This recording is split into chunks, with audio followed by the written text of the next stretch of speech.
Hello and welcome to Week 5, Chapter 4 in Statistics for Psychology. Now, we just got done talking about sampling, the pragmatic way in which psychologists take representative groups from a larger population, study those groups, and then apply those generalizations to the larger population and some of the wherewithals of that. Where we're going into now is probably some somewhat familiar territory. You may have seen the normal curve before, but it's important to understand sampling before we talk about the normal curve, because sampling is the process by which we come by the normal curve, and that is explained in Chapter 4 as the central limit theorem. Now I want to show you this particular graph. This is from a previous chapter, and what you're looking at is a graph that provides information on a distribution. The graph is a frequency distribution, and what that means is each bar represents the number of times that score appears in the distribution. So here we have the 5, the 6, the 7, 8, 9, and 10, their frequency is portrayed by the height of the bar. So there were 2 5s, there were 4 6s, 6 7s, 4 8s, 3 9s, and only 1 10. Now this represents a frequency distribution of raw scores. When we're talking about the normal curve, we're looking at a chart very similar to that one, but what that curve represents is not the frequency distribution of raw scores, but the frequency distribution of the means of samples. So we have to think about this a little bit different. It's not just the raw scores that we're gathering that create that shape. It is the means or the averages of samples. So let's say we had a population and we're interested in intelligence, and we had samples of 10 persons each. We would take 10 people, average their IQ, 10 people, average their IQ, 10 people, and average their IQ. Each sample having a single score for our frequency distribution. And if we charted that, the central limit theorem says that that will produce the normal curve. So what it tells us, and what we're ultimately going to be using the normal curve to tell us, how we're going to be using the normal curve, is in the real world, when we get a sample and we get the mean for that sample, we can look on the distribution of the normal curve, or the distribution of means, to see if our particular sample was pretty likely to happen, right around in the middle, or pretty unlikely to happen.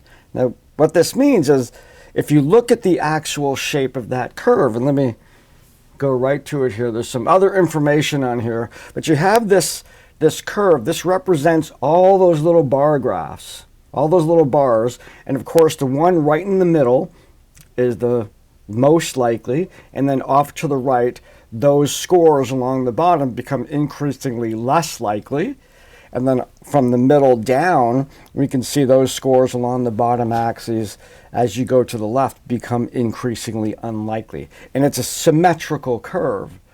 So if out of nowhere I take a sample, it's much more likely that the mean of that sample is going to appear in the middle. Like that says, most sample means will appear right in the middle. If my sample mean is actually something way to the right or way to the left, then it's pretty rare. There's something unique about my sample. Now, that's how we determine in our decision making as to whether or not our sample is different than everybody else. So let's say I have a class that I think is particularly brilliant, and I have access to the average grades in psychology for all the students in the United States, and it has a curve like that. So that curve means if you sampled all of the classes for psychology in the United States and got their mean and then graphed the means, you would have this normal curve. Now let's say the average is 50 on that scoring system. I'm making up a scoring system. The average is 50, and more to the right, it goes all the way to 75, and then all the way down to 25, and that's sort of the distribution there. Now I get the average of my class, and it turns out that they're 72. So they're certainly not anywhere close to the middle, and they're way off to the right. I could potentially say, yes, my class is exceptional. They're different because the mean of my group is very deviant from the mean of all the groups that are there. And that's how we're really going to use the standard curve, the normal curve, or the central limit theorem. So the most common way that we see this being used is in standardized testing. In standardized testing, we have a test that's been constructed, and all those sample means have been developed, and you have that curve. The data is so good in that kind of testing is I can actually look at my individual score and see how well I did compared to everybody else. I can also get a mean for a group and see how well they did compared to everybody else. It's a very useful tool for comparing how good somebody is at something. The standardized tests that usually come to mind are intelligence tests, achievement tests, those kind of things that chart out basically how did everybody else do on this, and when I take it, it tells me how well I've done in comparison to everybody else. Using standardized instruments is a boon to our ability to make decisions about our particular groups because all the work regarding getting those standard scores has already been done for us. Standardized tests, of course, are controversial, so the discussion this week is actually talking about standardized tests. Standardized tests like the SATs, any one of the graduate record exams to get into graduate school, the intelligence tests, achievement tests, the main assessment, all of these instruments are standardized tests, whereas we are compared to everybody else that has taken that test. So we're going to have a discussion about that. And in the quiz, I'm actually having you look at the central limit theorem and describe that and make some predictions in terms of what would the central limit theorem tell us about the particular scores that we have. There's a few questions in there where I'm having you do some critical thinking using the central limit theorem. Now remember, as we're exploring the normal curve, we're not talking about the graph of raw scores. We're always talking about the distribution of sample means. That's how you would describe that particular graph. And the central limit theorem says that, or supports the notion that whatever we're measuring, if we graph all the sample means, they will distribute in this particular way.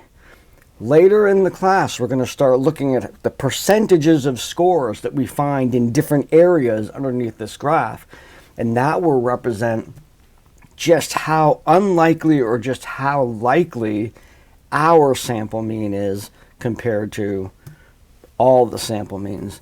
So this is an introduction into that particular aspect of statistics.